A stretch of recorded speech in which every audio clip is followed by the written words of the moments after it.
నంద్యాల జిల్లా శ్రీశైలం నియోజకవర్గం ఆత్మకూరు పట్టణంలోని వైసీపీ అభ్యర్థి సిట్టింగ్ ఎమ్మెల్యే శిల్పా చక్రపాణి రెడ్డి శుక్రవారం సాయంత్రం రోడ్ షో మరియు ర్యాలీ నిర్వహించారు.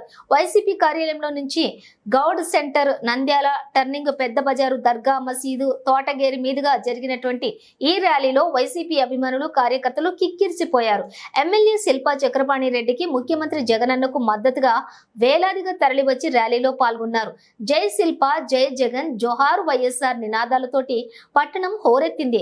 గౌడ్ సెంటర్లోని శిల్పా చక్రపాణి రెడ్డి కుమారుడు శిల్పా కార్తిక్ రెడ్డి మాట్లాడుతూ జగనన్న సంక్షేమ పథకాలు, శిల్పన్న అభివృద్ధి కార్యక్రమాలు వివరించి ఎమ్మెల్యేగా శిల్పా చక్రపాణి రెడ్డికి ఓటు వేసి ఎంపీగా పోచం బ్రహ్మానందం రెడ్డికి ఓటు వేయాలని, 2 ఓట్లు ఫ్యాన్ గుర్తుకే ఓటు వేయాలని కోరారు.